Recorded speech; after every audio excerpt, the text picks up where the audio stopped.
मेरे लिए दुआएं की, मसाजिद में भी हुई, चर्चेज में भी हुई, गिरजा में भी हुई और मंदिर में भी हुई और इमाम बारगाह में भी हुई। तमाम जितने भी मोहब्बत करने वाले लोग थे उन्होंने रब अज़्ज़ल से दुआ की, मुझ गुनाहगार के लिए किसी की भी सुनी गई या सबकी सुनी गई, उसके कर्म की वजह से आज। हाँ साहब, आपकी पैदाइश तो झंग में हुई जी और जी उसके बाद आपकी फैमिली मुल्तान शिफ्ट हो गई। जी। तो मुल्तान से फिर लाहौर आना कैसे हुआ?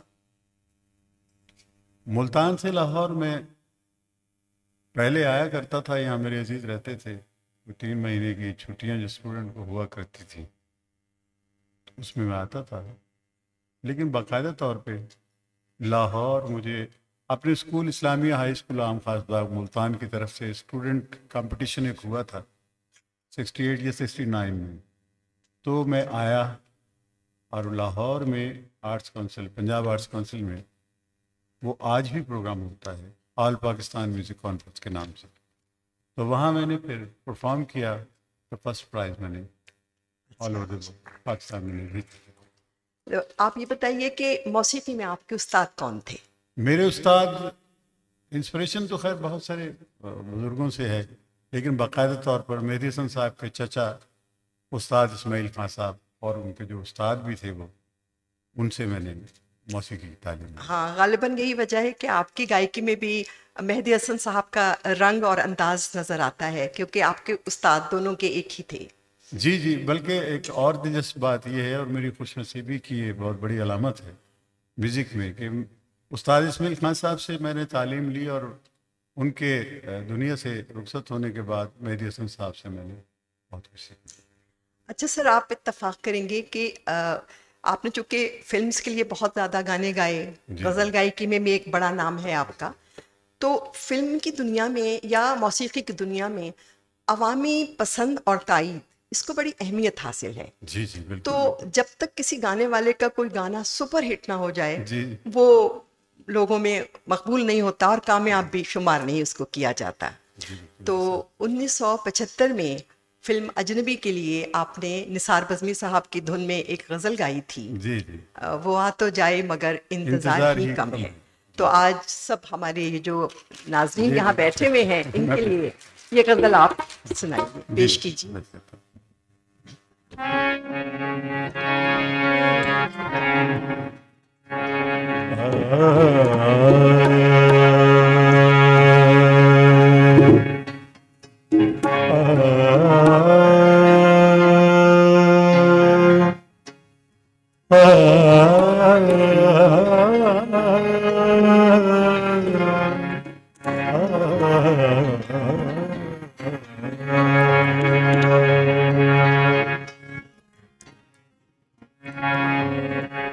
रागे मन का ये रंग है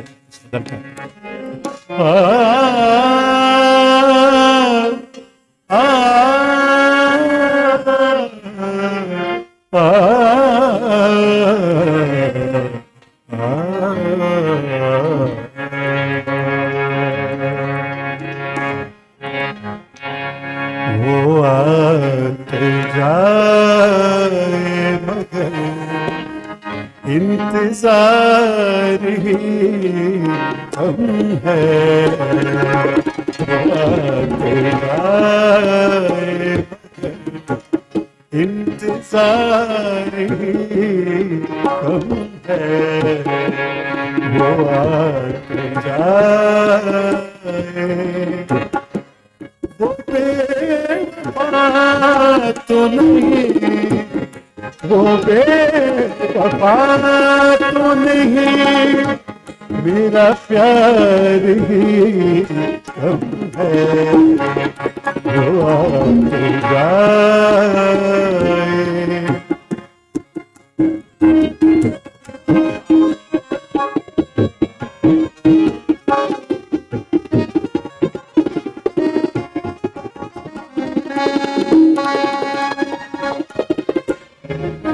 कैसे मानो उस पे कोई असर ही न हो कि दिल तड़पता रहे और उसे खबर ही न हो।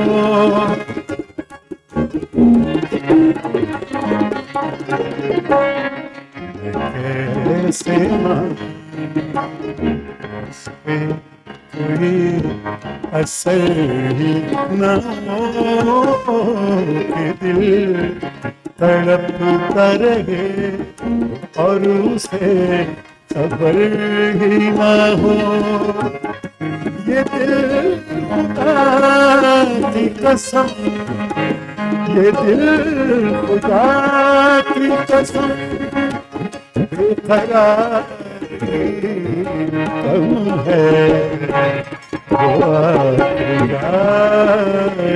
मगर इंतजार कम है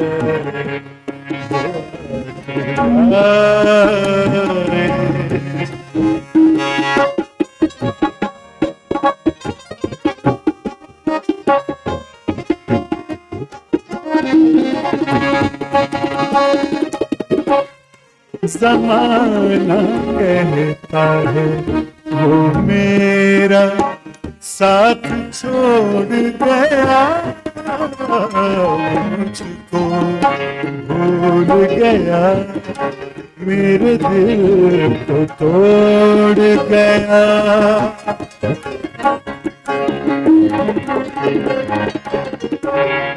ज़माना कहता है वो मेरा साथ छोड़ गया, मुझको भूल गया, मेरे तोड़ गया।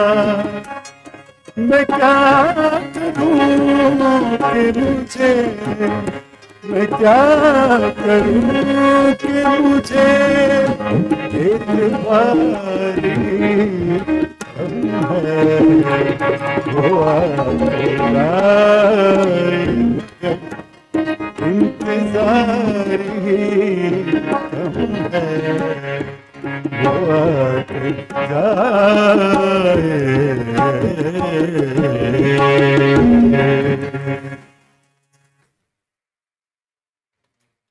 जितनी खूबसूरत धुन बनाई थी निसार बज़मी साहब ने, उतना ही खूबसूरत अंदाज से आपने इसको गाया भी। बहुत शुक्रिया। और मैं यकीनन जिक्र करना चाहूँगी इस गज़ल के शायर का, तस्लीम फाजली साहब ने इसको लिखा भी बहुत खूबसूरत, एक बिल्कुल नया एंगल उन्होंने इसमें लिया, अलग अंदाज में बहुत खूबसूरत इसको लिखा, बहुत अच्छी तरह। सर ये बताइए कि गज़ल गायकी में किन बातों को आप जहन में रखते हैं गज़ल गाते हुए?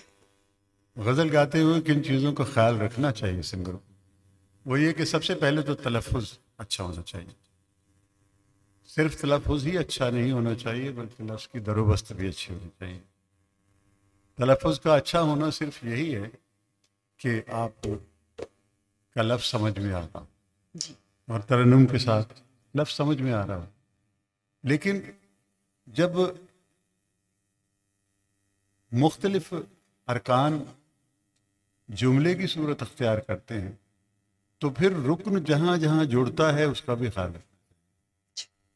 ये साहिब हिस लोग ये समझते हैं जिनका उर्दू से ताल्लुक़ है, जो इस ज़बान पे महारत रखते हैं, मैं उनके ख़ास तौर पे ये बात कर रहा हूँ कि हमारे सिंगर जो हैं उनमें ये बात उत्तम दर्जे पे होनी चाहिए कि लफ्ज़ की इज़्ज़त बरकरार रहे।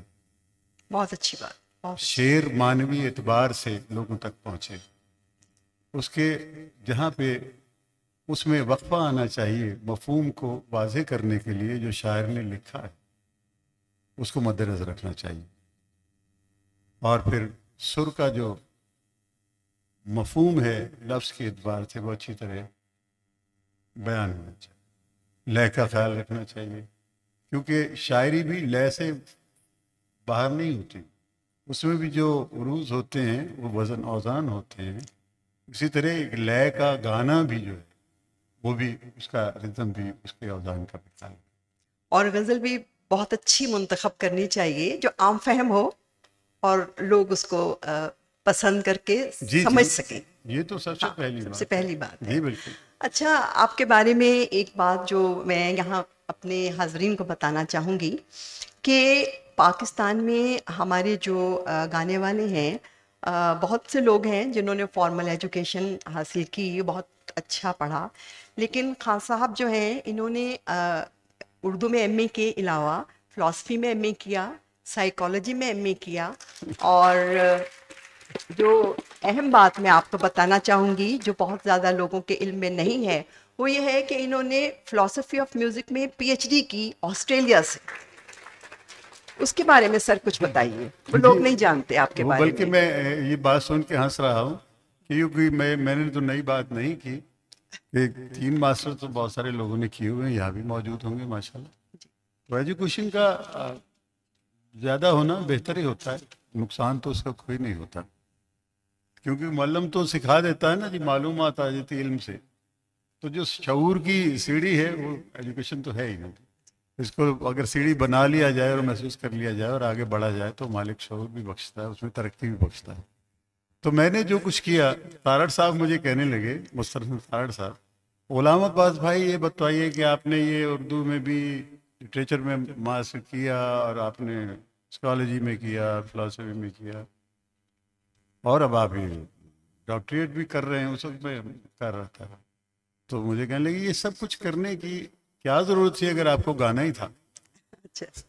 मैंने कहा, जी आपका सवाल तो बहुत अच्छा है, लेकिन मैंने ये पढ़ा इसलिए कि मैं म्यूज़िक को पढ़ भी सकूं, म्यूज़िक के बारे में जान सकूं, इंग्लिश ऑथर्स जो हैं उनकी बुक्स जो लेके उसको मैं स्टडी कर सकूं कि ये अरबिक स्टाइल कौन सा होता है, वेस्टर्न कौन सा होता है, अफ्रीका का कौन सा है, ईस्टर्न हमारा कौन सा है, वेस्टर्न कौन सा है, ये मुख्तलिफ स्टाइल्स क्यों हैं, कैसे हैं, ये म्यूज़िक के घराने क्यों हैं, ये कैसे हैं, इनका शजर नसब क्या होता है, मुख्तलिफ चीज़ें, मुख्तलिफ थ्योरी की चीज़ें, कि इसमें गाने के लिए किन किन सुरों का राग में ख्याल रखना चाहिए, किन किन का नहीं ख्याल रखना चाहिए, किन को छोड़ना चाहिए, किन को पकड़ना चाहिए। तो मैंने कहा जी मैंने इसलिए किया, मैंने सर्विस करने के लिए तो किया नहीं, गाने के लिए मैंने सारा कुछ किया।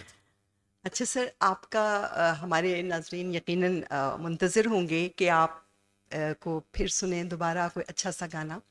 तो 1975 में ही एक रॉबिन घोष साहब की कंपोजिशन आपने गाई थी, ऐसे वो शर्माए जी जी जैसे जी मेघा जी, छाए। हाँ तो जी। वो प्लीज़ हमारे हाजरीन के लिए। बल्कि इस गाने के लिए मैं ये कहूँगा कि कंपोजिशन इतनी मजबूत थी कि आज तक भी लोग उसको पसंद जी करते हैं। मेरा गाना तो खैर इतना अच्छा नहीं था, लेकिन कंपोजिशन बहुत खूबसूरत थी, तो मैं पेश नहीं, करता आपका हूँ। गाना भी बहुत अच्छा था। बहुत आप शुक्रिया, प्लीज़ इसको ज़रा बहुत शुक्रिया।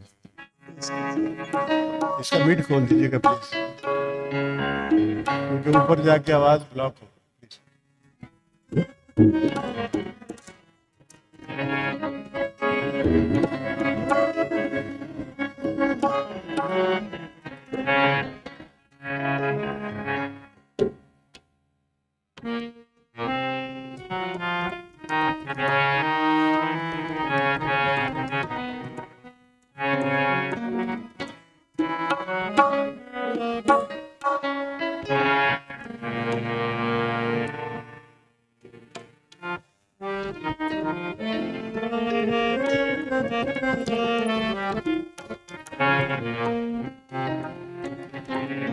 ऐसे वो शर्माए जैसे मेघा छाए,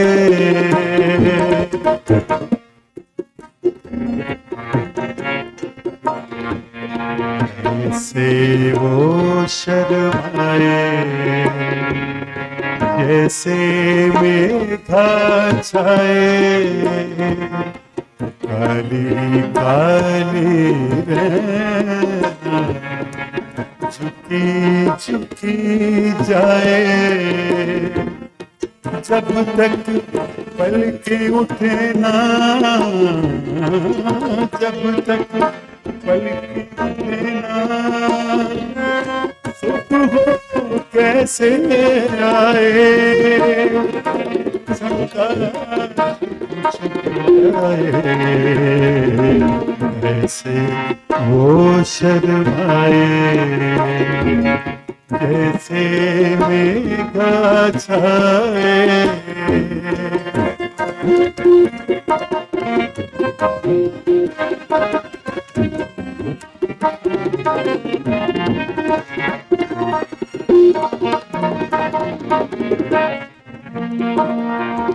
सागर से गहरे रातों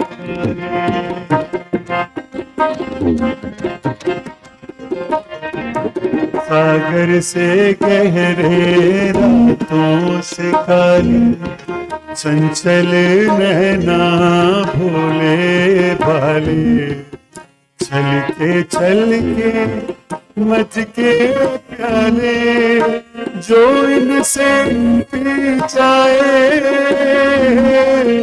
फिर ना होश में आए दीवाना कहलाए ऐसे वो शर्माए जैसे मेघा छाए।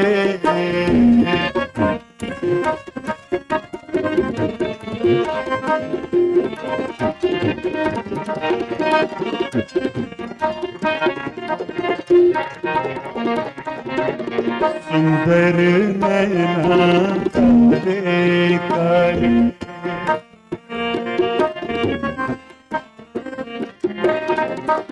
सुंदर नैना काले काले इनमें अंधेरे इनमें उजाले मन का चैन चुराने वाले मन का चैन चुराने वाले आँख जो इनसे मिलाए वो शायर बन जाए थे और गाए ऐसे वो शर्माए जैसे मेघा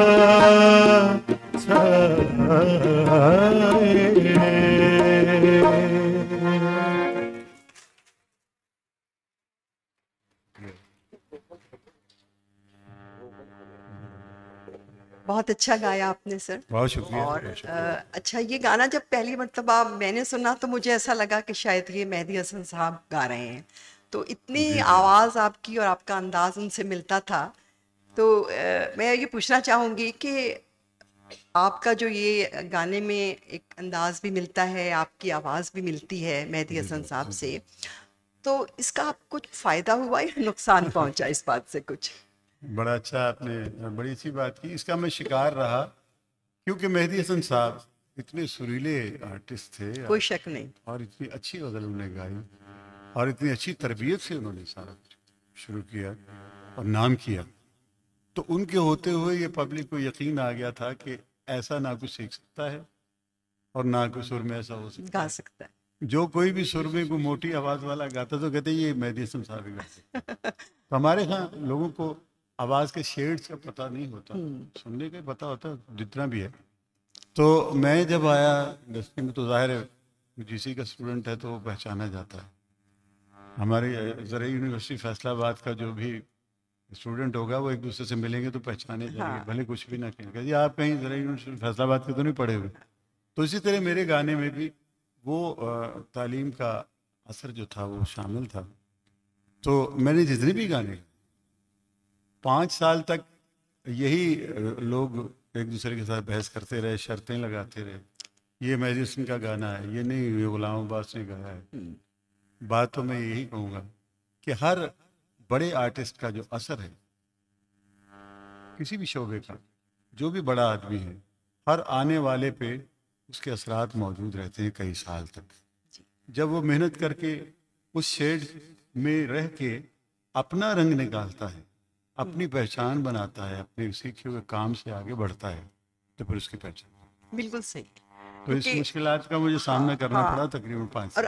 अभी तक ये मैं जो देखती हूँ यूट्यूब पे तो अक्सर ऐसा होता है कि मेहदी हसन साहब का कोई गाना है और नीचे लोगों की शर्त लगी होती है कि ये गाना गुलाम अब्बास साहब ने गाया है, और कुछ लोग कहते हैं नहीं मेहदी हसन साहब ने गाया है। तो वो आवाज़ में आपकी एक मुमासलत है, लेकिन आपने वो तो तालीम है, जी तालीम आपने की एक वजह से अपना तो होती है। अपना रंग, अपना रास्ता निकाला। अच्छा सर, आपका बड़ा पुराना ताल्लुक रहा है रेडियो पाकिस्तान से, और आपने रेडियो पाकिस्तान के लिए बड़े अच्छे अच्छे गाने, गीत और गज़लें भी आपने गाई। तो एक रिकॉर्ड है आपका, और वो ये है कि रेडियो पे सबसे ज़्यादा नशर होने वाली जो गज़ल है, उसका जो अवार्ड है वो आपको मिला। वो आपकी बहुत खूबसूरत जी जी गज़ल है, जी मैंने रोका भी नहीं और वो जी, मैं ठहरा पेश भी नहीं। जी मैं पेश और याद कर लेते हैं इसके शायर जी असलम असलम अंसारी साहब को भी, अभी प्रोफेसर, हाल ही में उनका इंतकाल हुआ अल्लाह है। बड़ी रहमत तो करे उनको। हाँ, उन्होंने ये बड़ी खूबसूरत गज़ल लिखी और आपने कमाल की गाई, तो ये हमारे हाज़रीन के मैं लिए नजर करता पेश कीजिए। हूँ, आपकी नजर।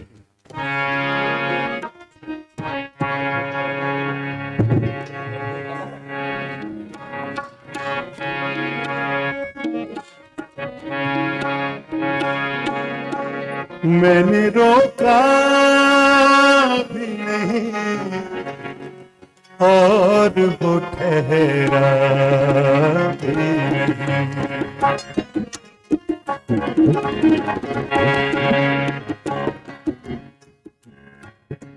रिदम कम कर ले, बड़ी मेहरबानी।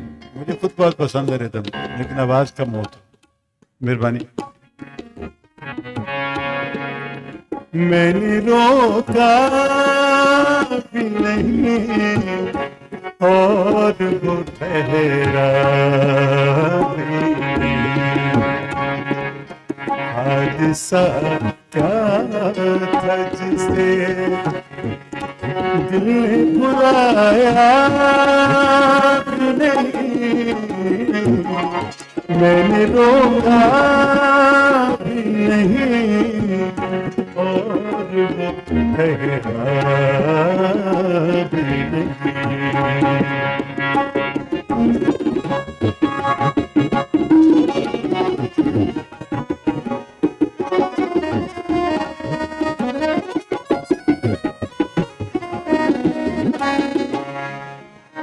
जाने वालों को कहाँ रुक सका है कोई।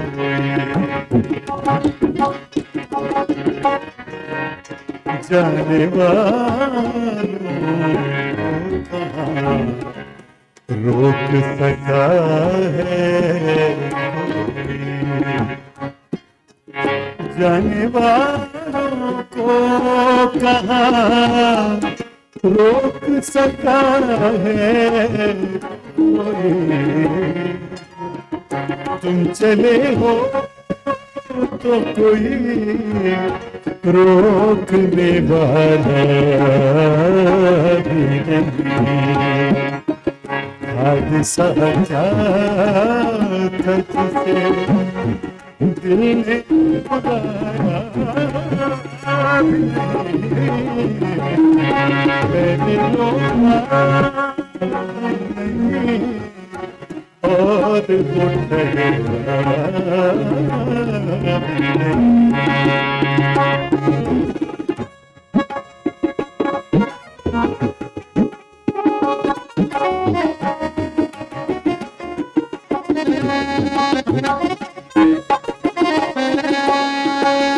आपको बदल से वो तो सदियों का सफर करके यहाँ पहुँचा था।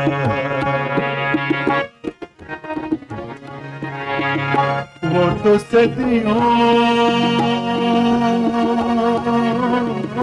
का सफर करके यहाँ पहुँचा था।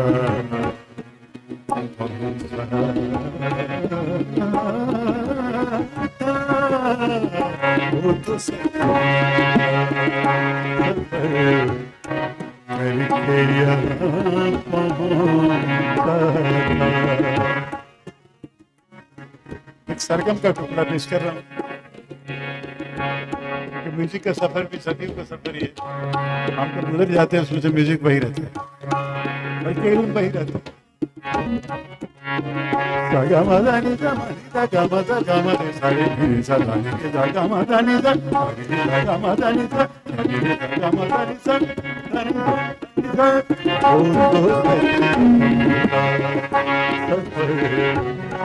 करके यहाँ पहुँचा। वो तो सदियों का सफर करके यहाँ पहुँचा था, तूने मुँह फेर के जिस शख्स को देखा भी नहीं, तूने मुँह फेर के जिस शख्स को देखा भी नहीं, आज साजा था तुझे बुलाया भी मैंने और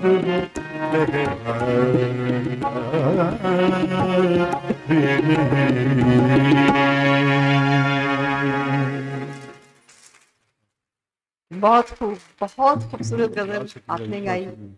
सर ये पूछना चाहूँगी आपसे कि जिस तरह बाकी दीगर फ़नून में भी नए नए रुझानात और नए नए ख्यालात सामने आते हैं, जी जी इस तरह से मौसीकी में भी रुझान बदलते हैं, सुनने वालों का ज़ौक़ बदल जाता है। आजकल बहुत अच्छे अच्छे घरानों के जो गायक हैं, उनकी भी जो नौजवान नस्ल है, वो फ्यूजन, रैप, पॉप इस तरह के गाने गा रही हैं। तो आपको कैसा लगता है? क्या कुछ कहना चाहेंगे इसके बारे में, जो अब ट्रेंड आया है मौसीकी में, इसके बारे में क्या कहेंगे? मैं तो खैर ये ट्रेंड तो म्यूजिक का जो होता है उसी तरह है जैसे फैशन बदलता है। जी। म्यूजिक तो तब बदलता हुआ महसूस करें या उसको मान लें कि ये बदल गया, म्यूजिक बदल गया, उसका स्टाइल बदल गया। देखिए, अगर सा रे गा मा पा धा नी की तरतीब को बदल दे, म्यूजिक की कोई भी जबान हो, तो हम समझेंगे कि म्यूजिक बदल गया, उसका स्टाइल बदल, लैंग्वेज बदलती है, अंदाज बदलता है, सुर वही रहते हैं। ये वही बात है कि यहाँ से अगर हम फैसलाबाद को मरकज बना के हम चले, पूरी दुनिया का सफ़र करते हैं, तो अगर हम पाकिस्तान के मुख्तलिफ सूबों से होते हुए जब बढ़ेंगे, पूरा पाकिस्तान वापस आएंगे, तो हम वहीं पे खड़े होंगे ना जहाँ से हम चले हैं।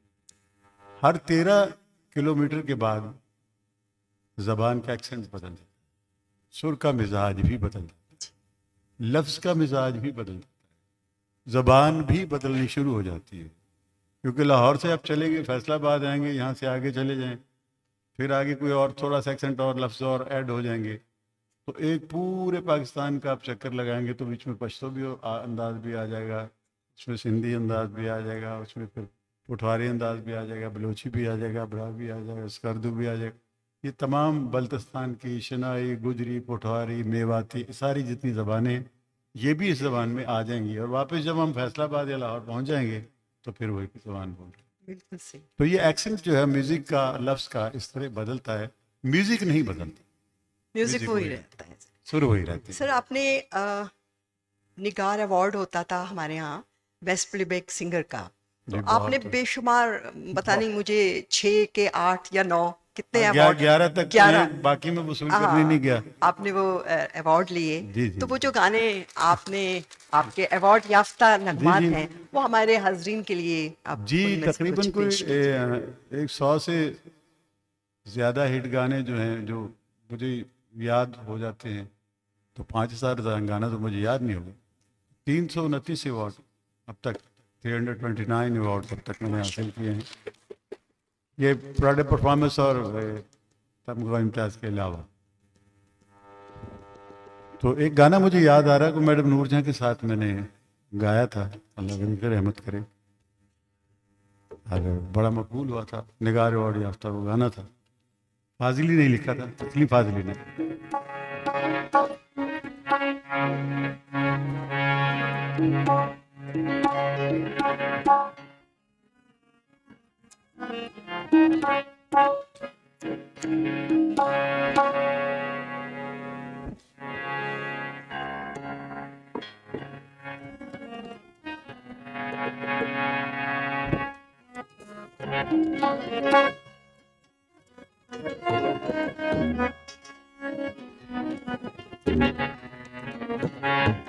नहीं।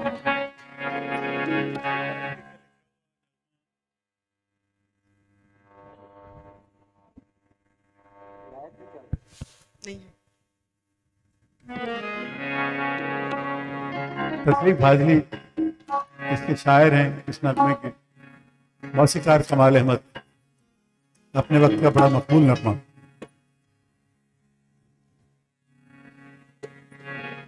यूं तो हर शख्स ने दुनिया में मोहब्बत की है, हमने जाने वफा तेरी इबादत की है, हमने जाने वफा तेरी इबादत की है। तो हर शख्स ने दुनिया में मोहब्बत की है, हमने जाने वफा तेरी इबादत की है, हमने जाने वफा।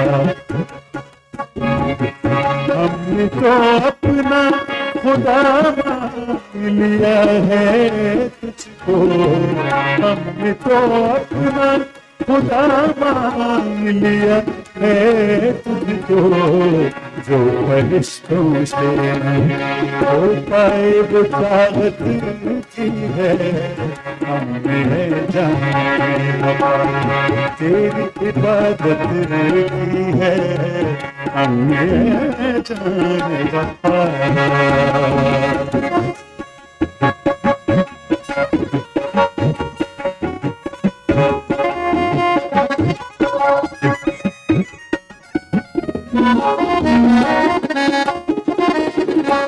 जा कहा तुमने तो हम जान फिदा कर बैठे,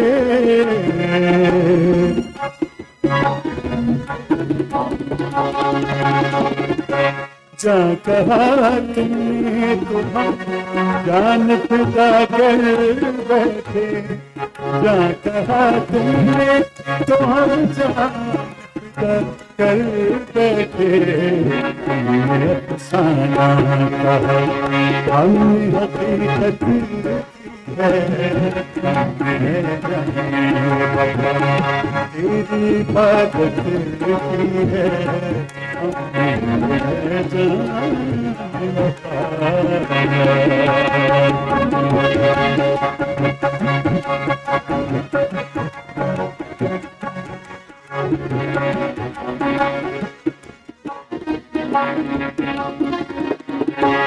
होश की बात कोई हो तो भला कैसे हो,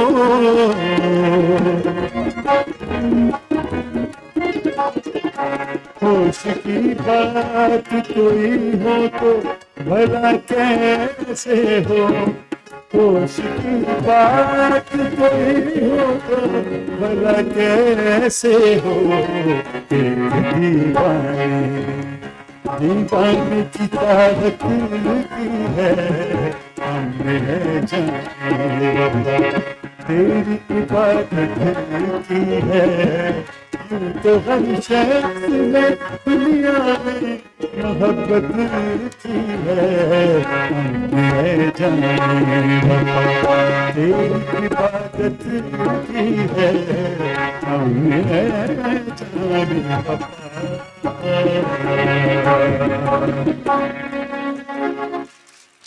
बहुत अच्छा गाया आपने सर। ये फरमाइए कि वो कौन से प्लेबैक सिंगर्स हैं जिनसे आप मुतासिर हैं? प्लेबैक सिंगर कौन से हैं जिनसे आप मुतासिर हुए? प्लेबैक सिंगर तो सारे ऐसे हैं कि जिनसे मैं मुतासिर हूँ। मेहदी हसन साहब हैं, बदरुद्दीन साहब हैं, और जितने भी हैं माशाल्लाह, मैडम नूरजहां हैं, और जिनका नाम हम लेना चाहते हैं कहीं नहीं भी ले सकते, लता मंगेशकर भी हैं, के.एल. सहगल भी हैं, जी जी, भीमसेन जोशी भी हैं, साथ बड़े गुलाम अली खान भी हैं, जिन्होंने मोगले आजम फिल्म में उन्होंने उन्होंने गाया, आवाज़ बिल्कुल गाया, दी थी। और बहुत सारे मना डे हैं, किशोर कुमार हैं, मोहम्मद रफ़ी रफ़ी साहब सबसे बड़ी रफ़ी आवाज़ साहब प्लेबैक सिंगर सबसे बड़ी आवाज़ जो मुझे सबसे ज़्यादा पसंद वो मोहम्मद रफ़ी साहब। इसलिए नहीं कि वो मुस्लिम है, वो कहीं भी होते वो मुस्लिम ही होते और कहीं भी होते वो ऐसा ही गाते। बहुत अच्छे, बड़े गुलाम अली अहमद साहब के शागिर्द थे वो। बहुत अच्छे। मेहदी हसन साहब की आवाज़ फिल्म में इसलिए थी कि वो गवैये थे और सुर के उस जोर ने फिल्म इंडस्ट्री को मजबूर कर दिया कि पूरी आवाज़ में जो चीज़ें थी म्यूज़िक डायरेक्टरों ने वो सुन के उनकी आवाज़ के मुताबिक बनाया और उनको गवाया। मेहदी हसन साहब की प्लेबैक सिंगर होने की जो दाद देते हैं वो तो ऐसी है कि जैसे वो किसी प्लेट में रख के कोई तमगा पेश कर दिया गया कि जनाब आप गवैये तो हैं लेकिन आप प्लेबैक सिंगर भी आप अब ये ये आपका हक बनता है। तो मेहदी हसन साहब बैक वक्त ये ऐसे आर्टिस्ट हैं कि वो प्लेबैक सिंगर भी हैं और गायक। सर फिर आप कुछ अपने उस्ताद साहब को नजर करना चाहेंगे, उनका गाना कोई सुनाएंगे हमें? जी जी, मैं मेहदी हसन साहब का कोई अच्छा सा गाना जो मैं आपको सुनाता हूँ बल्कि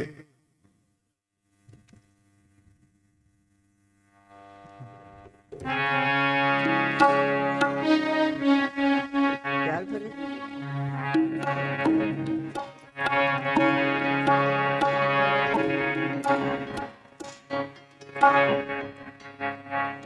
दो शायर गजल के पेश कर रहा हूँ।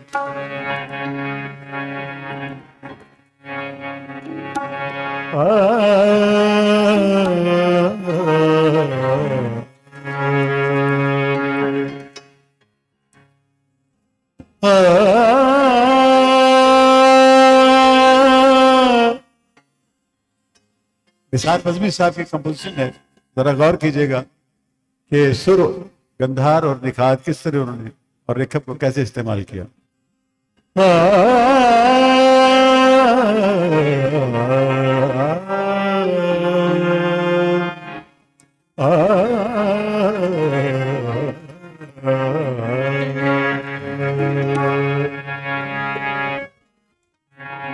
रंजिश सही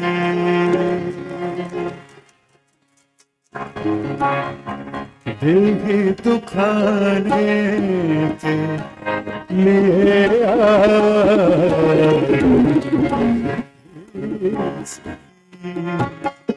दिल ही दुखाने के लिए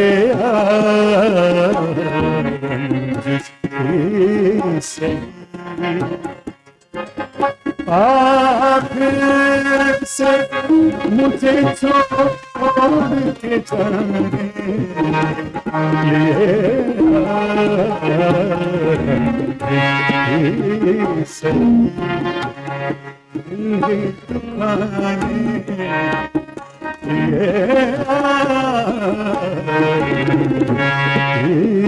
सही।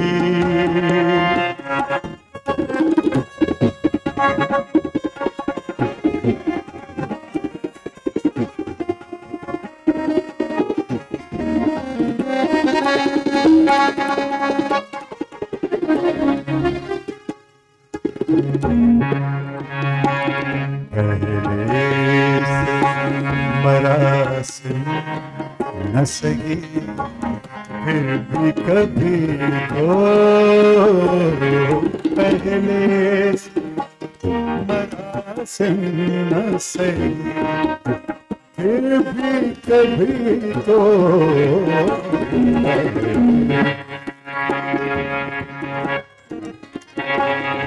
पहले से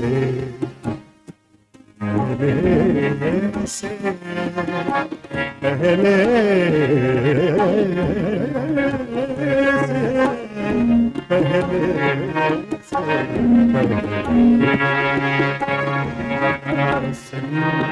न सही कभी तो मरा से न सही फिर भी कभी रस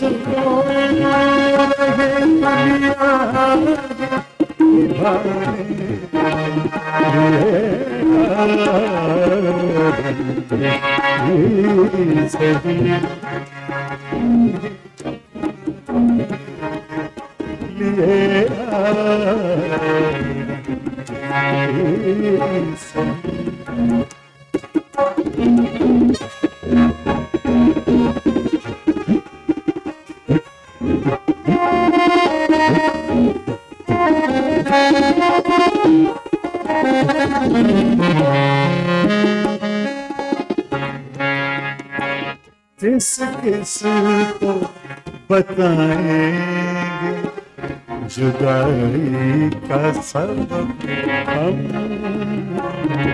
किस किस को बताएंगे जुदाई का सबब हम।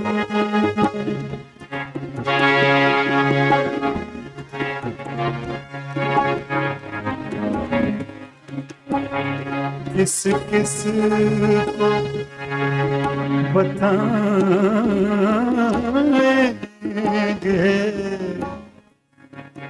किस किस को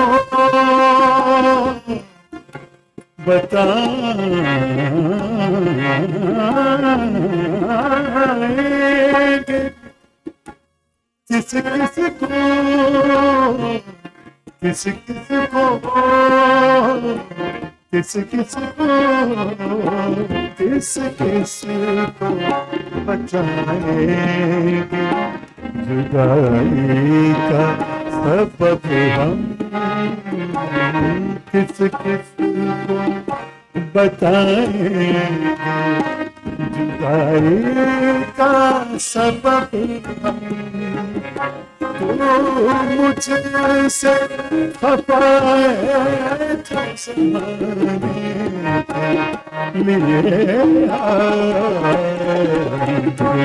लिए सही जिंदगी तुम्हारे लिए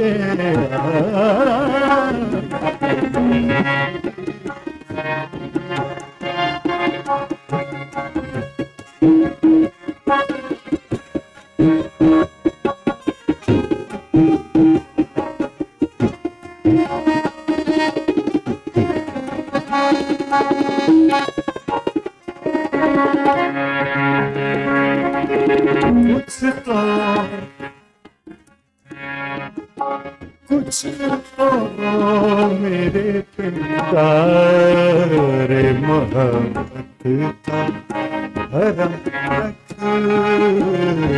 कुछ तो मेरे प्यार मोहब्बत का भरम रख।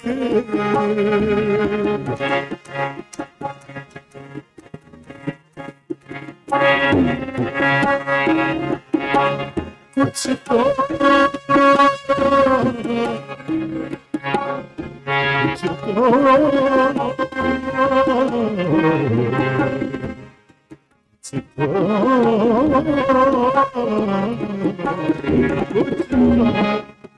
मेरे प्यार मोहब्बत का भरम रख, मेरे प्यार मोहब्बत का भरम रख। तू भी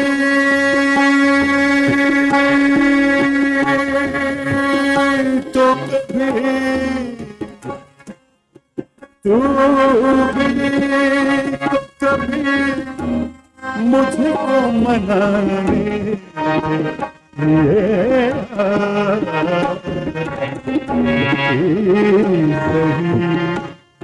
जिंदगी तुम्हारे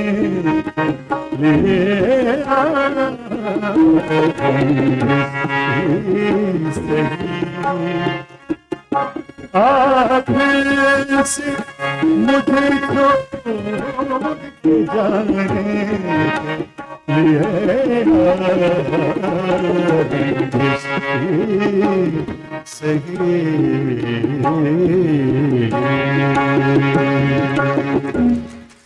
बहुत बहुत खूब, बहुत अच्छा गाया आपने। अगर हाजरीन में से किसी की कोई फरमाइश है, आपको सुनना चाहते हैं तो बताइए। खान साहब मौजूद हैं। प्यार भरे दो शर्मीले नैन। अच्छा जी, प्यार भरे सर, प्यार भरे जी दो जी, शर्मीले अच्छा जी, नैन। हाँ, एक दो शेर में सुना दो।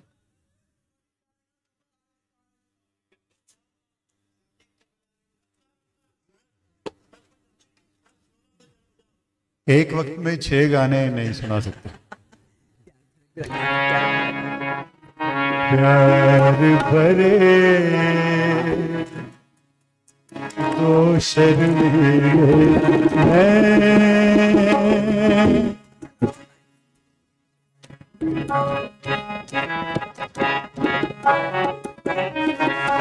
प्यार भरे दो शर्मीले हैं, दिल से मिला मेरे दिल को कोई जाने ना क्यों मुझसे शर्माए,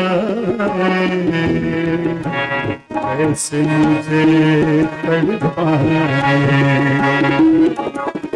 प्यार भरे दो शर्मीले हैं।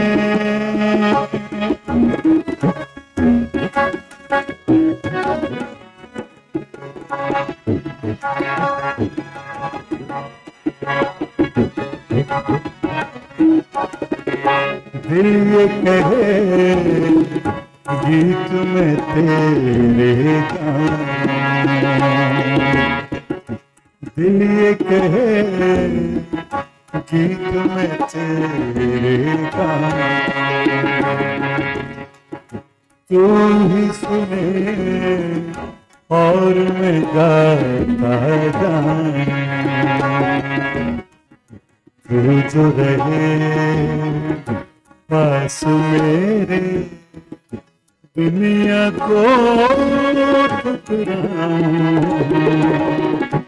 तेरा दिल बहलाऊं, प्यार भरे दो शर्मीले मेरे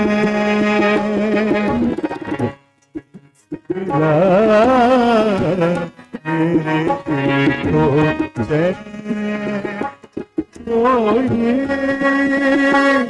जाने ना क्यों मुझसे शर्माए, ऐसे मुझे तड़पाए, प्यार भरे दो शर्मीले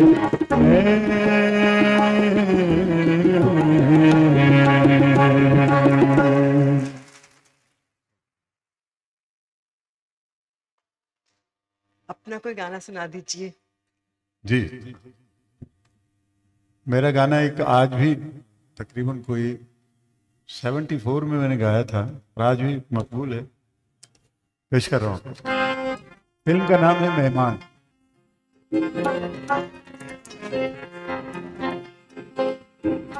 अशरफ इसके मौसीकार।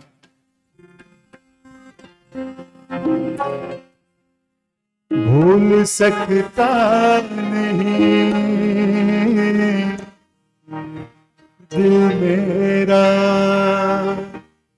मोहब्बत तेरी,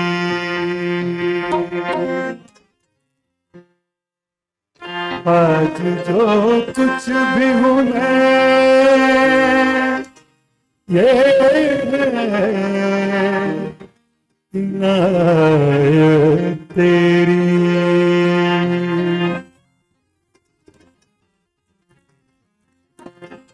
देख कर तुझको मैं गम देखे भुला देता हूँ, देख कर तुझको मैं गम देखे भुला देता हूँ, रात दिन तुझको जीने की दुआ देता हूँ, देख कर तुझको मैं गम देखे भुला देता हूँ, रात दिन तुझको मैं जीने की बुला देता एक कर तुझको मैं गम के बुला देता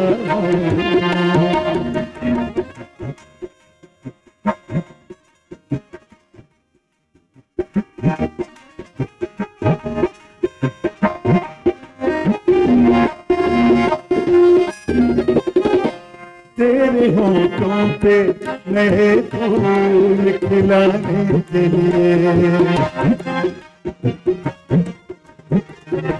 तेरे होठों पे नए फूल खिलाने के लिए तुझको दुनिया में जुदा सबसे बनाने के लिए प्यार अपना तेरी आंखों में सजा देता हूँ एक कर मैं गम के बुला देता हूँ रात दिन तुझको मैं जीने की दुआ देता हूँ एक कर मैं गम के बुला देता हूँ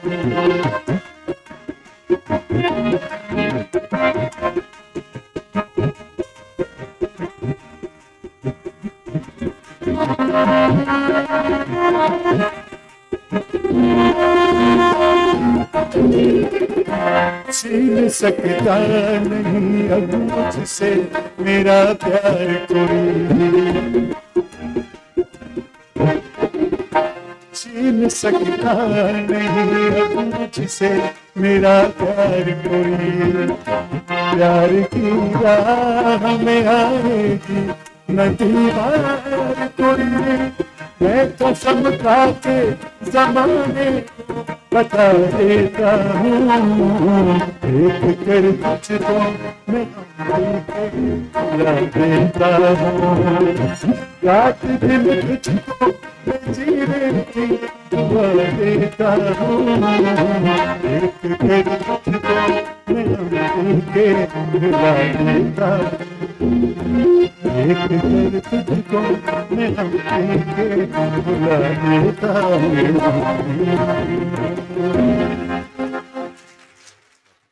बहुत शुक्रिया खान साहब, आप तशरीफ़ लाए और आपने बहुत अच्छी गज़लें और बहुत अच्छे गीत सुनाए। हमारे आज के इस प्रोग्राम का वक्त ख़त्म होता है और उम्मीद है आप सबको ये महफ़िल पसंद आई होगी, मुख्तसर लेकिन खूबसूरत। मैं दरख्वास्त करूंगी कि खान साहब को प्लीज़ स्टैंडिंग ओवेशन दीजिए, ये हमारे मुल्क का बड़ा कीमती सरमाया है। बहुत शुक्रिया।